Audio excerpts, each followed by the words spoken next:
Hello, ladies and gentlemen, and welcome again to Syriana Analysis. I'm your host, Kevork Almassian. Thank you very much for tuning in to today's live streaming. I appreciate you all, whether you're watching this stream on YouTube or on Rumble.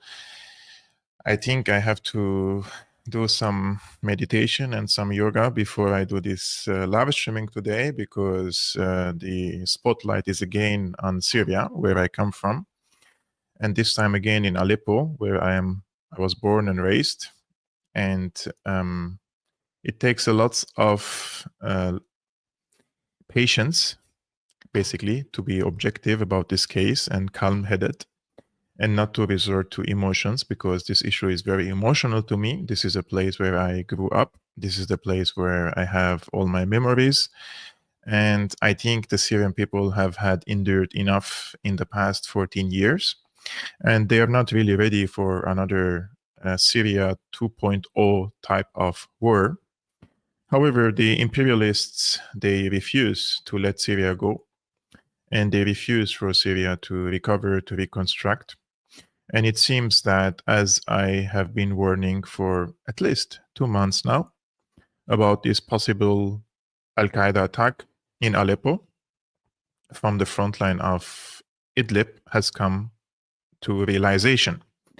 And I'm upset because if I am capable of reaching information inside Idlib and know about their plans and where are they going to attack, basically, it upsets me that the government forces didn't anticipate this attack, or they were caught off guard or surprised. It's really frustrating for me to see the crumbling of the front lines in western Aleppo suburbs. And these militants, the Al-Qaeda terrorists, are advancing in the western peripheries and suburbs of Aleppo, and they say that they want to advance in Aleppo. Now, I can assure you on this podcast that they will not be able to occupy the city, but unfortunately, the Syrian army has suffered heavy losses in the past hours, and reinforcement is sent to Aleppo by different Syrian army divisions, in addition to the air force of the Russian forces. And a few hours ago, Hezbollah reinforcement also arrived to Aleppo. Now, you might be surprised that Hezbollah forces arrived to Aleppo because they are still busy in the conflict in southern Lebanon, despite the very fragile ceasefire agreement with Israel. I would say what's happening in Aleppo directly concerns Hezbollah. If Aleppo falls, then Hezbollah will be sieged. How and why? I'm going to tell you during this live streaming. But to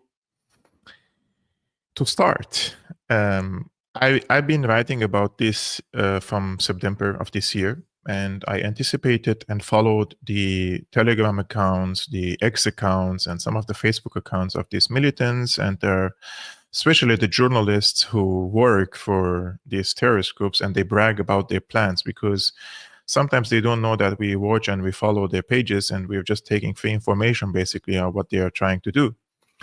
Basically, what I first reported, when I first reported about this was in September the 30th, 2024. So this was a few months back. And this is something that when I reported it, many people didn't believe that this is what this is what's going to happen, right?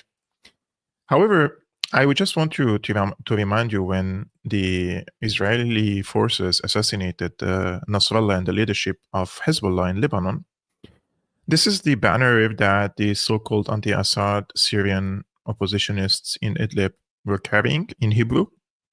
And they were saying thank you to Netanyahu for assassinating Nasrallah and for killing the leadership of Hezbollah. And I published this on the 30th of September, and I attributed it with sources in Syria. And I said my sources in Syria are telling me that the US-backed terrorists in Idlib and northern Aleppo are preparing to wage a military offensive on Syrian army positions in support of Israel. In this photo, the so-called Free Syrian Army activists thank Benjamin Netanyahu in Hebrew for his bombing campaign on Lebanon and the assassination of Hezbollah leaders. So this was like 2 months ago.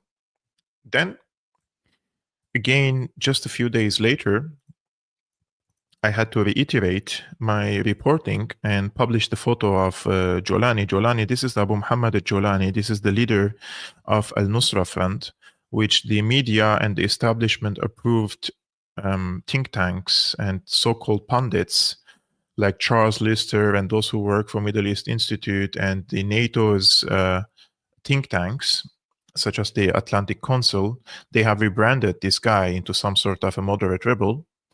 And I reported this on October the 4th, like 4 days after the first reporting. And I said, the man in the photo is Abu Muhammad al-Julani, the notorious leader of the Al-Nusra Front, Al-Qaeda's Syrian branch, since 2012. For over a decade, I have exposed the CIA's backing of this terrorist group, but in the coming days, al-Julani will reveal his true role, the head of a US-contracted army serving the interests of Israel. I already anticipated it. It was so clear it is going to happen, and I already told you and revealed to you that he is going to expose his true role. He's going to expose his true role as the head of a US-contracted army serving the interests of Israel. As I've already reported, al-Julani is rallying his terror forces with direct support from the US to launch an assault on Syrian army positions in the north, Aleppo, Idlib, and Latakia. The real goal? To keep the Syrian army entangled in internal conflict, ready to neutralize them if an all-out war erupts between Israel, the US, versus Iran. But I just want to add here that since the ceasefire agreement, now Israelis and the Americans are eyeing on Syria. So the war is no longer possible with Iran, it seems. Now they see Syria as an obstacle for their absolute hegemony on the region. But I said this is an opportunity, after years of pressure to delay the long-awaited operation in Idlib, for the Syrian army to obliterate this terrorist force once and for all. Yeah, like it can be seen as also an opportunity. So first I reported on September 30th and then October the 4th. And then I reported again on October the 8th, 4 days later, and I sent, Israel sends a clear message to its enemies. If you want to connect the Gaza and Lebanese fronts, then I will escalate by opening the Syrian front myself and using my proxies in Idlib. Watch closely when Jolani's terrorist army strikes Syrian army positions on the Idlib contact line in the near future. This was only 1.5 months ago. I just want to remind everyone that this Al-Nusra Front, the offshoot of Al-Qaeda, which they rebranded later into HTS.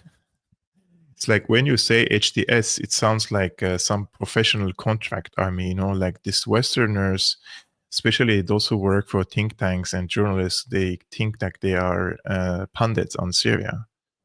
And they start rebranding this terrorist group HTS, you know, it's like a sexy name now that they keep calling it on X. Today I posted something and I called these terrorists with Al-Qaeda and some so-called pundit on Syria who works for the Atlantic Council and this Middle East Institute. Middle East Institute is funded by Gulf governments, basically, the monarchies. And the Atlantic Council is for NATO. And he says, Al-Qaeda, its name is HTS. Oh my God, Habibi. Do they really think that if the terrorist group like Al-Nusra Fund, if they change their name, like if somebody rebranded itself, if today some brand changed its name, like does it mean also change of the core of what this group believes or what this brand believes?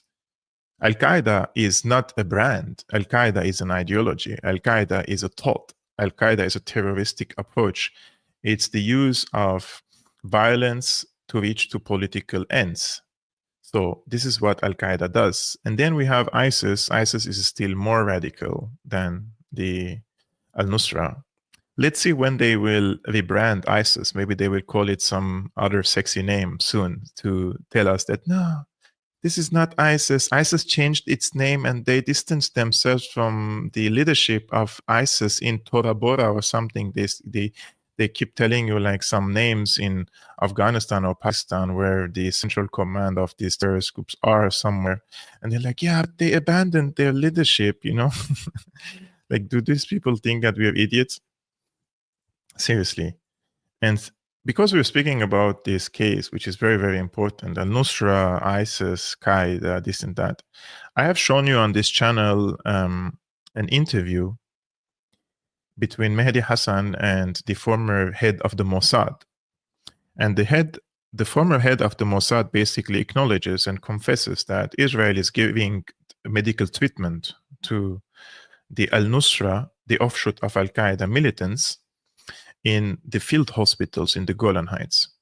Because for those who haven't followed the Syrian war, see, these terrorist groups at some point occupied the border crossings between Syria and the Golan Heights. And because the Golan Heights are occupied by Israel, so technically they occupied the borders with Israel, right? Now, during this time, they were giving their back to the Israelis and they were fighting the Syrian Army and the allied forces, like from Hezbollah or from Iran or from Russia. And when they get injured, or when they got injured back then, we're talking about 2014, 15. I mean, they didn't have field hospitals, so they used to go to Israeli field hospitals and receive medical treatment. And this was a controversial thing to say back then, because you're like, how dare you to say that Israel is taking in Al-Qaeda fighters and giving them medical treatment? But then in 2017, I think this was the interview between Mehdi Hassan and the former head of the Mossad on Al Jazeera. And the former head of the Mossad says, yeah, we receive them for humanitarian reasons and we give them assistance. And then Mehdi Hassan asks him, okay, if it's pure humanitarian, do you also receive Hezbollah fighters and give them medical treatment? He says, no, we have a different account with Hezbollah, because he says Hezbollah has taken actions against Israel that we cannot forgive. But he says, as much as I remember, Al-Qaeda never attacked Israel before. This is the former head of the Mossad in 2017, live on Al Jazeera. So the question is here, why Al-Qaeda never attacked Israel? And I'm not calling for Al-Qaeda to attack Israel, don't get me wrong. But logically speaking, if Al-Qaeda and their former leader, Osama bin Laden, kept telling us that their armed struggle against the American imperialism is because of one of the reasons, because the occupation of Palestine, then all the roads are open for them if they want to go and fight against Israel, because they occupied the border crossings between Syria and Israel, right? But they didn't fire on the Israeli forces. There was only one incident of ISIS firing against an Israeli soldier, and then they apologized. But al-Nusra never attacked. So they were not worried because al-Nusra was supported by, directly funded and armed by Qatar and Turkey. And ISIS was also, they had different backers, including Saudi Arabia, Qatar, Turkey. So different regional intelligence apparatuses were behind these terrorist groups. So these countries are friendly to the US, and they will not task these terrorist groups to attack Israel. And I'm going also to mention a few things today about Turkey and Qatar. There is a big misconception about these countries, especially under Erdogan and now Qatar, which is already a monarchy anyways, it's an emirate. These countries are not anti-American, by the way, or anti-NATO in any way or shape. And I've been repeating this for a long time. And I keep telling you that Al Jazeera is a PSYOP operation against the people of the region, pretending to be pro-Palestine. They have brilliant journalists, don't get me wrong, many, many brilliant journalists in Al Jazeera. And there are many victims and martyrs in Al Jazeera. But every time a journalist gets killed from Al Jazeera by an Israeli occupation forces, this gives more credibility to Al Jazeera. Al Jazeera psyops the people by reporting on Palestine and gaining all this credibility and credibility among millions, tens of millions of Arab and Islamic people. And once the issue is not about Palestine, for example, Syria or Iran or Hezbollah, they attack this and they delegitimize Hezbollah, delegitimize Assad, or delegitimize Iran, or delegitimize the Ansarullah, for example, in Yemen. So what they basically do, they say we are pro-Palestine, but they hit the elements of strength of the armed struggle of the Palestinians, so that when the time comes, if Assad is gone, Hezbollah is destroyed, Iran's regime is toppled, etc., then the Palestinians will not have any state or non-state actor supporting them. And then the Palestinians will say, we have been left alone. We have no one giving us any tangible support to continue the struggle, right? So this is the PSYOP, this is the conspiracy of Al Jazeera, that they and other Qatari funded channels, many, and one of them is Middle East Eye.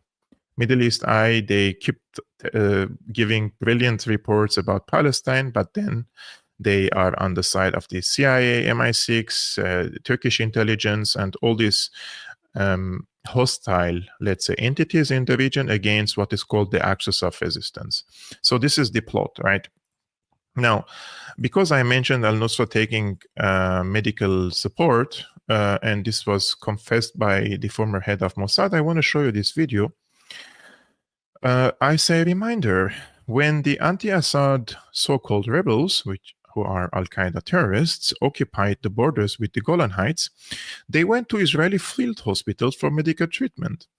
Netanyahu even visited and shook hands with them. Guys, this is not something like I'm trying to, it's not like a secret. This was on Israeli TV, right? So this is an injured Al-Qaeda fighter, and this is Benjamin Netanyahu here standing and talking to him. And he even goes and shakes hand with them, many of them basically. These people were injured in the Golan Heights by, near the Golan Heights with the Syrian government forces. Look, he's shaking hands with them.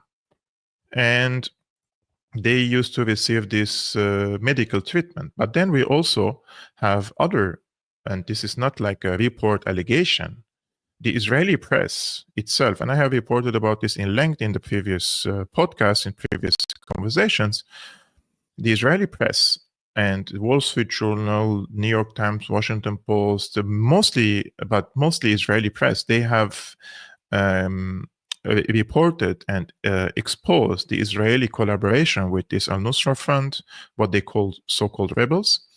And what we know today is Israel has given them medical treatment, has given them cash money, has given them light weapons, according to the Israeli press. This is what they say, light weapons, and logistical support. So we have food, medication, light weapons, and cash money. So this support started in 2013 near the borders, and it was first reported by the UN peacekeeping forces. And then it was exposed first by the Wall Street Journal and then the Israeli press. And even the former defense minister of Israel, I think his name was Moshe Ya'alon. Moshe Ya'alon said that he prefers ISIS over Assad because he argued that ISIS and al-Nusra, they are weaker entities and they don't have any legitimacy in Syria. I mean, nobody is going to recognize their rule. They're using these terrorist groups against Assad to weaken the Assad government. But at the end of the day, nobody is going to recognize an ISIS government in Syria, right? Therefore, in his mind, if they destroy Assad and remove him from power, and these terrorists occupy the country, this will have this will give a justification for the US and other Western governments to claim that they're coming now to fight terrorism in Syria and occupy the country and install a puppet government. So this was the plan all the way. you present all these terrorist groups, you weaken your enemy, which is Assad in Damascus.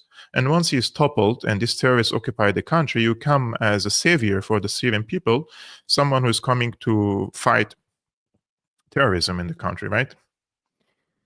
So when I reported about this, as I mentioned, like 2 months ago, and this is something I never revealed, but now I'm revealing. First of all, on October the 15th, I said the CIA-backed terrorists from Saad bin Abi Waqqas brigade, affiliated with Hayat Tahrir al-Sham, which is al-Nusra Fund, have released a video showing them preparing for a major assault on Syrian army positions. This offensive is clearly designed to divert Syrian forces, paving the way for Israel's potential expansion of the war into Syria. So this was on the 15th of October. So first reported on the 13th of September, the 4th of October, the 8th of October, and the 15th of October. So I posted 4 warning reports before the attack happened. So the second day I posted this video, which was watched by 216,000 people and many likes and many retweets, as you can see, I received the second day a phone call. I received a phone call. I don't want to reveal who called me, but this person himself received a call from a European diplomat who asked him about the authenticity of my reporting, because he was terrified about this report that this terrorist may attack Syrian army positions. But he wasn't terrified because he cares about the Syrian lives, right? He was terrified because if they attack, then the Syrian, this fragile cessation of hostilities between the government forces and these terrorists could collapse. And if this cessation of hostilities collapses, then the Syrian army may push them further inside Idlib, or even try to break through the fortifications of this Nusra Fund and try to liberate the M4 highway, which goes through Idlib, and pushes these terrorists to the borders with Turkey. And once they push to the borders with Turkey and they're desperate and they're losing, then they could go to Turkey, right? And if they go to Turkey and Erdogan blackmails Europe again, like he did in 2014 and 2015, and because back then he weaponized the refugee crisis, and he said to the Europeans, I will keep my borders open and I will send them to Europe. You give me $8 billion for me to stop the flow of the refugees, right? So who is going to pay the biggest price if these radical fighters go to Turkey and then try to go to Greece, and from Greece to Western Europe, for example, right? European countries. European countries are going to be the ones who pay the biggest price. So now if there is any European diplomat or any European journalist or anyone interested in Syria and have ties or links to these diplomatic missions or people who take decisions in European capitals, you changed course on Syria, and Italy is leading this U-turn on Syria under Meloni. And Meloni wants to, she sent an ambassador to Damascus, and she's representing the European interests now in Damascus. You want to open ties to Syria, and you want to send probably some of the refugees that you received from European countries to Syria. I'm not talking here as a person of authority. This is my personal opinion, right? Like, if you don't want to receive more refugees, whether they are refugees, because they will definitely be, during the discourse of these acts of hostilities against Nusra, new refugees in Turkey, and they're trying to escape to Europe, or some of these terrorists could also infiltrate and come to European countries and say, I'm a refugee and was bombed by Assad, this and that, right? So if you don't want that, because you're saying that this is leading to the rise of the right-wing groups in the country and the people's mood have changed after the refugee crisis, this and that. This is the things that Europeans say to the Syrians. If that is the case, then why the silence? Why the silence about breaking this cessation of hostilities? Why the silence against Turkey? Because these militants are clearly coming from Turkey. The ammunition, the training, the all sorts of equipment, including Ukraine, because Ukraine has sent its intelligence assets to Idlib, and they have trained these terrorists on using kamikaze drones, right? So if that is the case, and you don't want to receive refugees, isn't it better for Europe to decouple from the Washington foreign policy in Syria, or European leaders have reached to a point where like they don't serve the interests of their own people, and whatever Washington says, then they submit? Is that what Europe is about now? What if some of these Turkestan, Uzbeki, Tajiki, Saudi, Turkish, Chechen, Uyghur, some of these multinational terrorists go to Turkey and then they come to Europe? It's possible, right? I don't really understand what's the how the Europeans think. Like Syria is on the borders with Europe, you know, between Syria and Europe is only Turkey. And if they go to Turkey, it's easy for them to come to the smugglers to Europe. So I received this phone call, and the person was asking me and telling me that he received a call from a European diplomat and he's terrified and asking for the authenticity of my claim. Although he says that this European diplomat usually trusts my reporting on Syria, but he wants to double check, but he doesn't want to contact me. So he contacts someone else, and this someone else is calling me. And I told him, yeah, this reporting is accurate. And if he's terrified, I'm not posting this stuff to terrify anyone, you know? My aim is not to terrify anyone. My aim is to shed light on a reality that could, in an emerging reality in Syria, and that is this imminent threat from these Al-Qaeda types against the Syrian army position. So, and it started yesterday. And these groups are funded, supported by the US, by Qatar, by Turkey. Those are the countries are mainly supporting these terrorist groups in Idlib. Now, I will show you the map of control now over the city of Aleppo. So as I already mentioned about this HDS Nusra defenses. So this guy, Aaron, he's from the Washington Institute, of course. He's a fellow in the Washington Institute. He says HDS official map of what they captured today via its media ministry. So of course, all these establishment approved pundits who know nothing about Syria, of course, they are all now pundits and they're speaking about Syria. And they call it HDS because it's sexy. It doesn't indicate that it is a terrorist organization at all. So these light green areas, these are the areas that are allegedly occupied by these terrorist groups. But because he doesn't mention what these groups are about, I'm happy to see that Scott Horton, he jumped the wagon and says HTS means Al-Qaeda in Syria, backed by the US and Turkey. Another reason it matters that the Democrats lost. Trump outraged them when he ended the treason program in summer 2017. Some in his regime will hate the Shiites more, but Gabbard knows the Bin Ladenists are worse.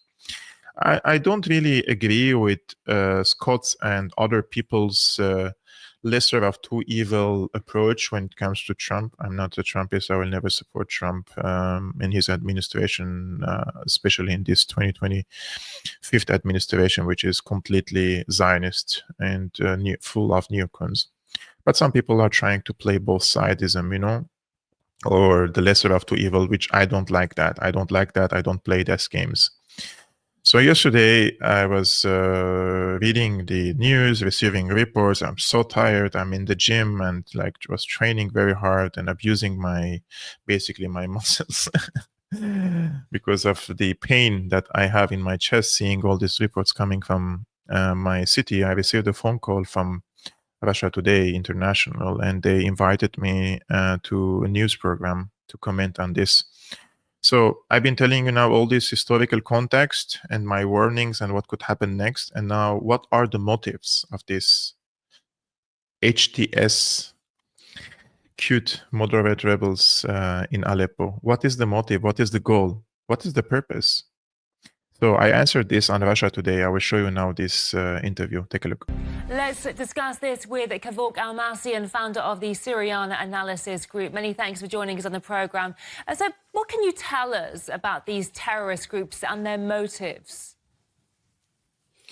First of all, I come from Syria and especially from Aleppo. I know the geography well, and I've been reporting about this possible attack by the Al-Qaeda affiliates and the Islamic Turkestan Army since early October of this year. And I received messages indirectly by European diplomats telling me basically that they're terrified by my reporting and they don't think that such an attack is possible on the Syrian army positions because they are scared of a mass influx of these jihadists to Turkey, and then these jihadists trying to go to Europe and disguised under a refugee title, for example. Now this attack has happened from western Aleppo on the positions of the Syrian army by HTS, which is Al-Nusra Front, the offshoot of Al-Qaeda, and also by the Islamic Turkestan Army, which is the Uyghurs from eastern China province, Xinjiang, who arrived in Syria in 2013 and 2014, and they have captured a large swath of new territories in western Aleppo. And my sources in Aleppo also say that a second front is being prepared and cooked by HTS and these Al-Qaeda affiliates on the M5 highway, especially in the intersection of Sarakeb city. So they're not only attacking western Aleppo province and trying to break through the city and go inside the city again, but also trying to cut the lifeline route between Damascus and Aleppo, basically the M5 highway. When the Syrian army, backed by the Russian forces, Hezbollah, and the Iranian advisors in 2016 liberated the city of Aleppo, there were tacit agreements with the Turkish side, and the Turkish side agreed to what is called evacuating and cleansing the Al-Qaeda types from the Idlib province. But Turkey didn't respect these promises for a long time. And now that Donald Trump is coming to the White House in a matter of few weeks, Erdogan is trying to present itself as a reliable partner of the US by pushing these terrorists into the Aleppo province and trying to tell to the Americans that if the US withdraws from Syria, because Trump is intending on withdrawing the forces of the American forces from Syria again, if he withdraws from Syria, Turkey is representing itself as a substitute, as a power that can fill the vacuum by itself directly through the Turkish forces and through its proxies, namely this HTS, the Islamic Turkestan Army, because the Turkish army has a presence in Idlib, and these groups are operating under the protection of the Turkish intelligence and also the Qatari intelligence. And the main goal of this is to disrupt the situation, destabilize Syria, and overstretch the Syrian army in order to pave the way for a possible Israeli incursion into the southern front in the Golan Heights, from the Golan Heights to Syria. This is the main goal. They want to overstretch the Syrian army, push it into an internal conflict, so that if the Israelis want to advance inside Syria, in the southern parts of Syria, the Syrian army would be overstretched on the geography of the country. So, with this being the most serious offensive in years, what do you make of the timing? Who could be interested in pushing the assault right now? Is it all about the incoming new administration in the US, like you say? Actually, I just want to remind your respected audience that in 2012, Jake Sullivan, who is now the National Security Advisor of Biden administration, back then he was working for Hillary Clinton, he sent an email to Hillary Clinton in February 2012 telling her that Al-Qaeda is on our side in Syria. I'm quoting him. James Jeffrey, who was the former special envoy of the US to Syria, he said that Al-Qaeda forces in Idlib are an asset of the US strategy in the country. Therefore, it is impossible for these Al-Qaeda types to advance and move and receive all this type of weapons and ammunition without foreign support. And in this case, we have to focus on the role of the CIA and the Pentagon in delivering this type of weaponry and ammunition to these terrorist groups. And in this case, the timing is not a coincidence, because today we have a ceasefire agreement in Lebanon, and now the Americans are focused, or hyper-focused, let's say, on the Ukraine front, but at the same time they still see Syria as an obstacle to their absolute hegemony militarily and financially on the region. Therefore, they want to destabilize the country and force Assad into compromise. And this was the same strategy in 2015. In 2015, John Kerry, he was was the former Secretary of State of the US. He met with Syrian opposition figures, and somebody leaked the conversation and recorded the audio. Basically, John Kerry said that we were watching the expansion of ISIS, and we thought it's a brilliant idea because then we can pressure on Assad and force him to compromise. Therefore, the US keeps using these terrorist groups in Syria from time to time, like moving them on the chessboard in order to put pressure on Assad for compromise. And the compromise that they want from Assad is to stop supporting the armed struggle of the Lebanese and the Palestinians against the Israeli occupation forces. Thank you so much for talking to us. I really appreciate your insight. Syriana Analysis Group founder Kevork Almassian. Thank you. Syriana Analysis founder group. I don't know what group is this, but anyways. One of our friends, this is not the one, this is the one. One of our friends says great damage was done to the Syrian people, property, businesses, and culture. Many smart and knowledgeable people left. The sanctions, the bombings, oil snatch, taking its toll. Yeah, 100%. And this is something that, this is the longest post that I ever probably posted on X. But it was very important for me to explain to the people, especially during these dire times, because many people have forgotten what happened in Syria, or they've been taking their information from the mainstream press, and the mainstream press has psyoped and completely brainwashed the people, including some of the Qatari outlets in the region. And I really wanted to give the correct impression of about my city, Aleppo, where I come from, and also what happened in Syria, and particularly in Aleppo. So if you were not following or paying a close attention, I'm going to summarize to you this in like 3-4 minutes. So what happened in Syria and in Aleppo? I say Aleppo is among the oldest continuously inhabited cities in the world, with a history spanning over 7,000 years. Archaeological evidence of human settlement in Aleppo dates back to the 6th millennium BC, making it a living testament to the resilience of civilization through centuries of change and conflict. In 1915, my grandparents fled the horrors of the Armenian genocide and found safety in Aleppo. The city offered them a refuge, a place to rebuild their lives away from the persecution that devastated their homeland. This history is deeply personal for me because Aleppo was also where I was born and raised. I studied in its schools, wandered its historic streets, and absorbed its rich culture. Walking through Aleppo feels like stepping into a historic film. Its ancient walls and vibrant spirit breathe life into its remarkable story. However, the Aleppo I know has often been misrepresented. Much of what you hear about the war in Syria, especially regarding Aleppo, has been shaped by manipulative narratives designed to manufacture consent for foreign intervention. Since 2012, NATO countries and their allies have engaged in a concerted effort to destabilize Syria under the guise of promoting democracy and human rights. But the real motivations behind their actions tell a different story. In 2011, following the NATO-led intervention in Libya that resulted in the toppling of Muammar Gaddafi, Syria became the next target. Libya's descent into chaos, including the emergence of an open-air slave market, revealed the devastating consequences of such interventions. With Syria, the goal was strategic and multifaceted. The US and its allies aimed to remove Bashar al-Assad to achieve several objectives. The first one: disrupt the axis of resistance in which Syria plays a crucial role. Second, dislodge Russia's presence in the Mediterranean by expelling its fleet. Third, block China's Belt and Road Initiative from extending to the Eastern Mediterranean. Fourth, install a government in Damascus favorable to to the US and Israeli interests while weakening Hezbollah. Fifth, facilitate a Qatari pipeline through Syria to Turkey, undermining Russia's Nord Stream projects and securing Europe's energy supply. So to achieve these ends, NATO, along with Qatar and Saudi Arabia, funneled military support to radical groups in Syria. Operations were coordinated through 2 joint military rooms. The first one was in Jordan, called MOC, and the second one was in Turkey, called MOM.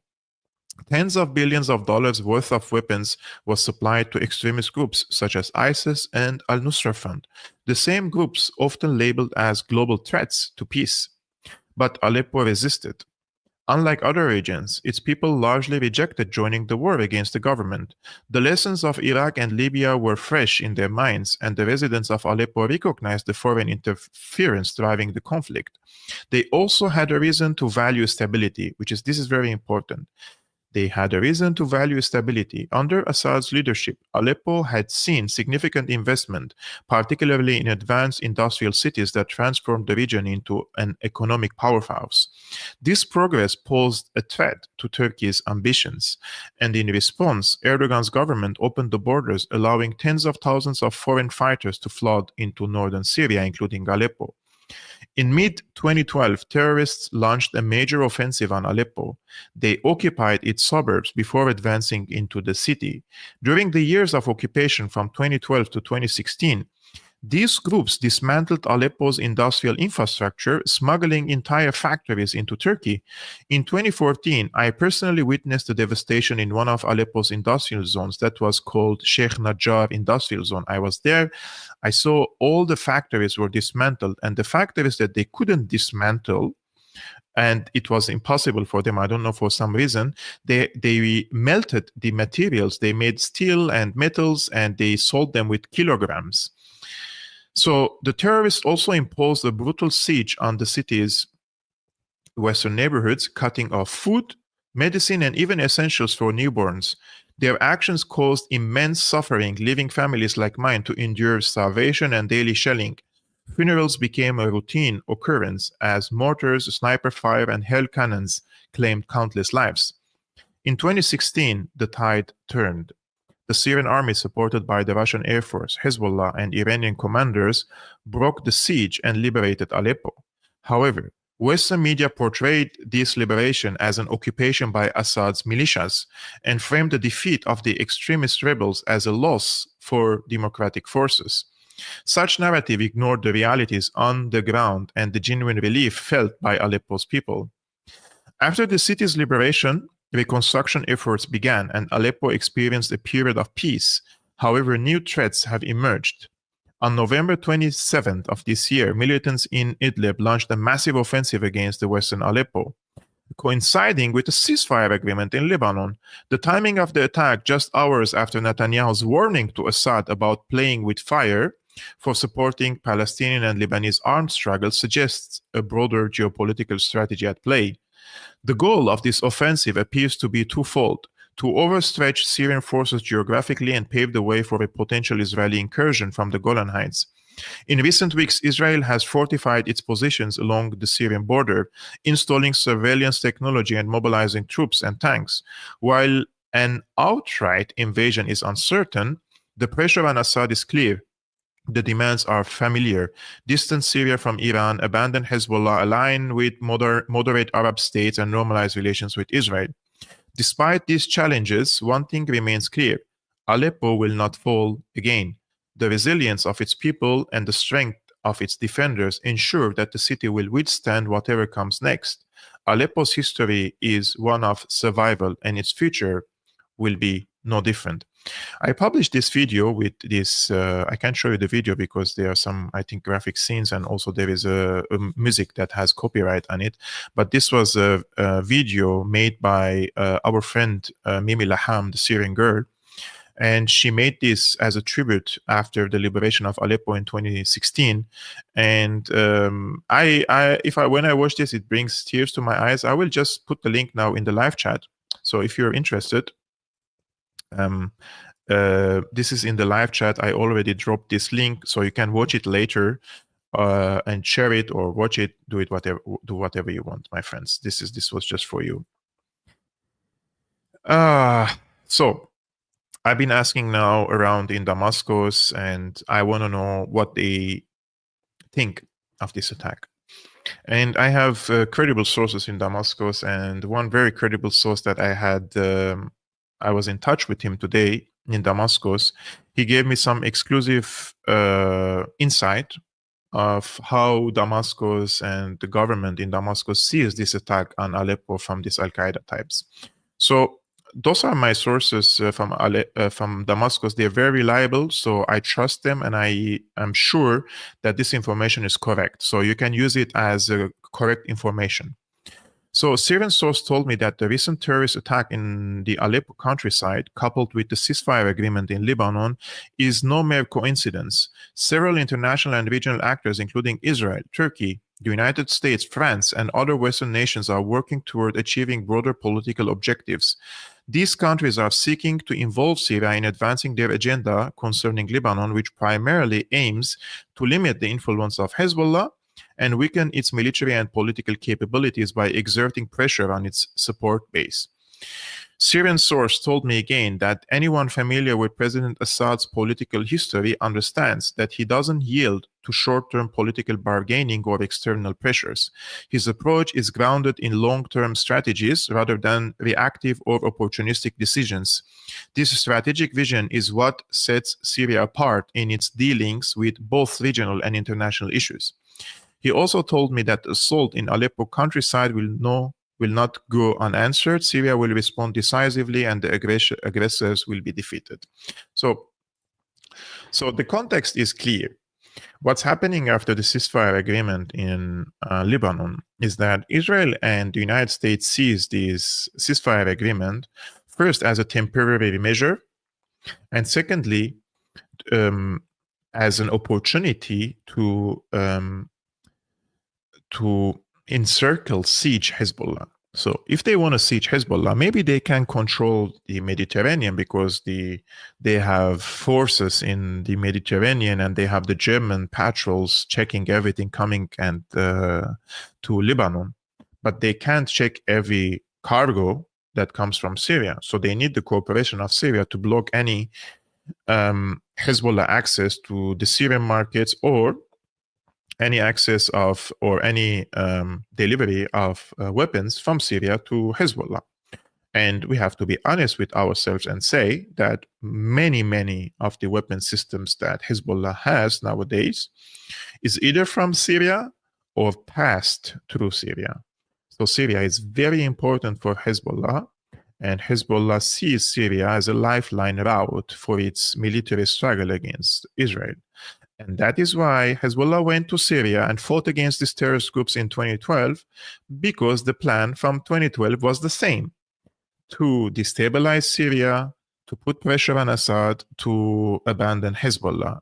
When he didn't abandon Hezbollah, they wanted to oust him completely. So Hezbollah came to Syria and fought alongside its ally, basically the Syrian Army, the President Bashar al-Assad, basically, in order to keep its access to the Syrian territory and have a lifeline route in Syria, because Syria has also a route to Iraq and to Iran. So if this route is blocked by the US-friendly, Israel-friendly government in Damascus, then Hezbollah will no longer have an access to any new military equipment, reinforcement, logistical support, intelligence support, traveling around. Those things are very important for Hezbollah. Therefore, they need Syria. That's why they went and fought in Syria against Nusra, ISIS, all these different shades and colors of terrorist groups. And this is something that many people do not know, or if they watch the mainstream press, they are misinformed and they thought that Hezbollah came to Syria in order to fight Syrian civilians, basically. That's not the case. Everybody knows it. Any credible person and any objective person knows that Hezbollah went to Syria to fight, and to fight against militant groups, not against civilians. But this is something that many anti-Assad activists, journalists, those who have big accounts and loud, big mouths and loud noises, so they keep talking about Hezbollah went to Syria to kill the Syrian babies, Nobody believes this any longer in 2024, especially after what happened in Gaza, especially after what happened in Lebanon, especially that everybody saw what Hezbollah has sacrificed for the Palestinians. So this Syrian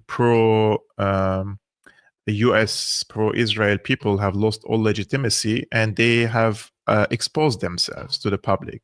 So today, when you read the news, I encourage you to go on X and read the news and the reporting, and just type Aleppo and see the reporting of all these anti-Assad Syrians and how they're celebrating these incursions of the Al-Qaeda, basically, right? And they call them rebels. And they're very happy that Israel has assassinated all the leadership of Hezbollah. They're also celebrating that, despite the fact that they claim that they're pro-Palestine. But when the Palestinians faced a war of extermination, I think if I want to say that the only party that has sacrificed the most for the Palestinians was Hezbollah. It's quite clear. Everybody can see it. And so everybody also now can see through this hasbara and the lying and the propaganda of these anti-Assad Syrians. It has become so exposed. It's so easy to detect nowadays. I hope not many people fall for it any longer. So these attacks against the Syrian army is not only waged by al-Nusra, this Al-Qaeda, but also the Islamic Turkestan army. For those who don't know what's the Islamic Turkestan army, they are mostly Uyghurs from China. So in 2012, 2013, if you remember, Erdogan and his former foreign minister Davut Oglu, they used to go someplace and kiss the hands of the Uyghurs and say that there is a genocide happening against the Uyghurs in China, and we are here to support our Muslim brothers in Xinjiang. So basically, Erdogan told the Uyghurs that they can come to southern Turkey, especially in Iskenderun, or what they call in Turkey the Hatay region, and he will resettle them there where they can find, safe haven in Turkey, away from the Chinese persecution. This is what Turkey said. This is why Turkey invited thousands of these so-called persecuted Uyghurs to the southern Turkey in Hatay. And once they arrived to Hatay, he told them, you have to go to Idlib, because these places are overpopulated. You can go to Idlib. It's the same. We are already occupying Idlib in 2014 through our proxies, so you can go and live in the Syrian Idlib. And because Skandarun or Hatay and Idlib are just like neighbors, like there is a border between them, so he pushed them to Idlib. Now we have around between 15,000 to 20,000 Uyghurs in Idlib. At least 5,000 of them are fighters. And this was like 5-6 years ago, this estimates. So they are multiplied for sure. And there are training camps for the children of these Uyghurs in Syria. You can watch, there are many documentaries about them, even on mainstream media, including Vice. Yes. You can watch these documentaries and see yourself that there are many neighborhoods in Idlib that are now occupied by the Uyghurs, and they took over the Christian neighborhoods in Idlib, and they basically settled there, just like the Israeli settlers come from Poland or elsewhere and they settle in Palestine, right? And now they call this place as theirs. And they're very, very vicious fighters. They're very competent, vicious fighters.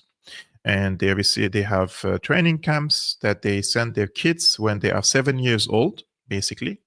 When you're a kid 7 years old, you're already training. And when you're 12, you're joining the fight against the Syrian government forces.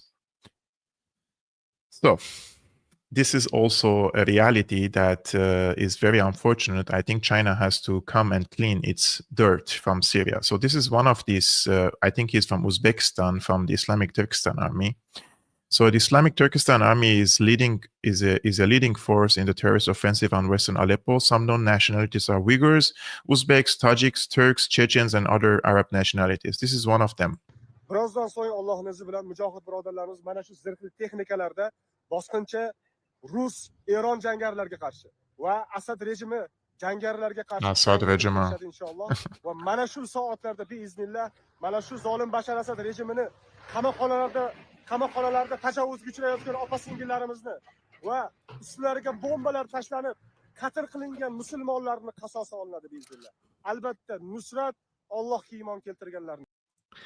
So the question is always that pops to my mind, why don't these people feel motivated to support their Palestinian brothers? I still am on the same position. I don't want them to go to Palestine, right?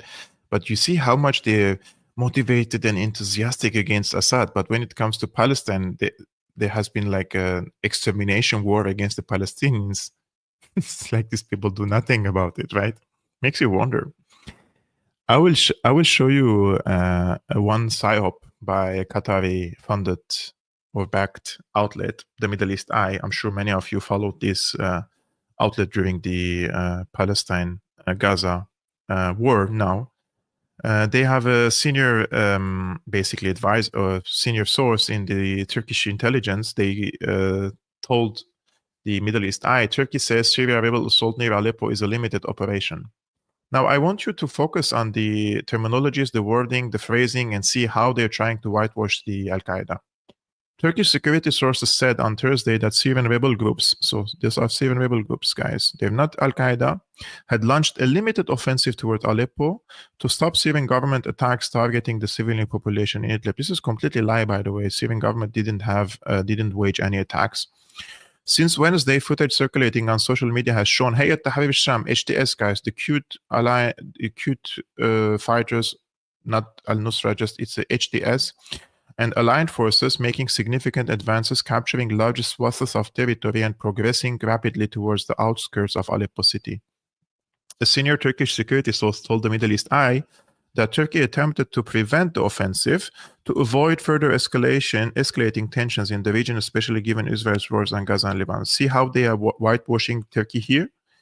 They are trying to portray that Turkey tried to restrain, to show restraint and to not escalate the situation in Idlib, but it was not in their hands, because these groups are not under the control of Turkey, basically. This is the big utter lie. There is no, not a single group from these groups in Idlib can survive without without Turkish direct support. So,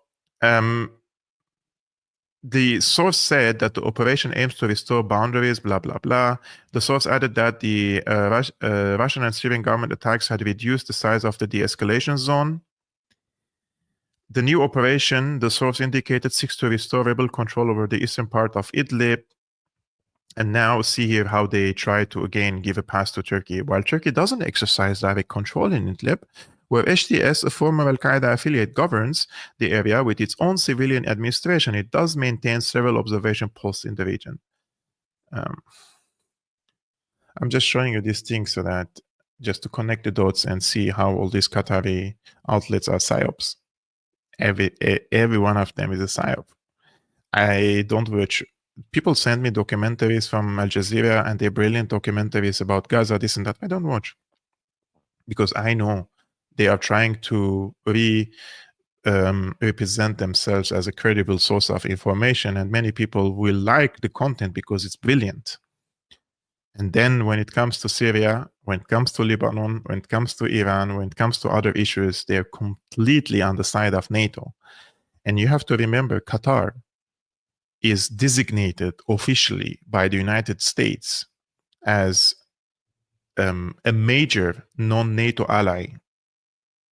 So do you really think that Qatar, which hosts one of the biggest American bases in the world, hosts thousands of American soldiers, and is designated as a major non-NATO ally, do you really think that on the Qatari territory, which is this size, they are somehow operating an independent news outlet called Al Jazeera, and they're running against the interests of NATO and the United States? Do you really think that is possible? When the Americans were threatening Iran recently, they sent the bombers, the strategic bombers. Where did they send these bombers? To Qatar. If anyone from Al Jazeera offices opened the window and tried to look outside, maybe the nose of one of these bombers would have touched his eye, he blinded him. It was just literally outside. And Al Jazeera reported back then that these bombers came to the Middle East. They don't mention it's in the Al Adid military American base in Qatar. So think about it. Think about it.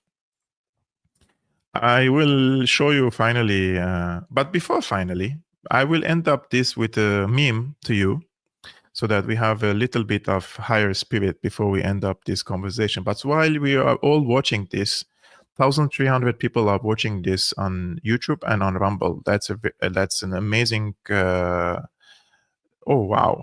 On Rumble is also many people are watching. Thank you so much, really, guys, for tuning in. If you're watching this and you want to support the content I'm creating, you can do it by just simply hitting the like button and subscribing. That would be amazing for me.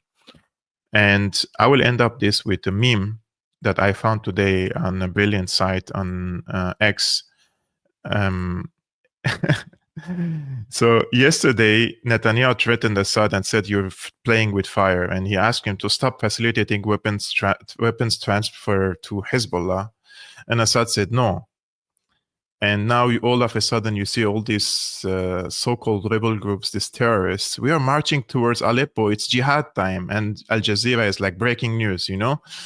This is how Al Jazeera portrays. If you now turn on your Al Jazeera, you will see that all these beautiful rebels, HTS and cute moderate rebels, democratic rebels are advancing in Aleppo against the tyrant. This is how Al Jazeera reports. This is the truth of the matter. So, what can I say else? I'm just your host, Kevork Almassian of Syriana Analysis. If you're liking this content, my work, my analysis, my research, all the efforts that I put on this work, you can simply hit the like button and subscribe to Syriana Analysis. That's all what I'm asking for. Or if you want to support my work further financially, you can become a patron, because this channel is only funded by the AdSense and the patrons of Syrian Analysis. So if you want to make a contribution, you can become a patron. Patreon.com/Syrian Analysis. And I will see you tomorrow on Friday, 5 p.m. Central European Time, 11 a.m. Eastern American Time. Peace be upon you and upon your families. Salamat.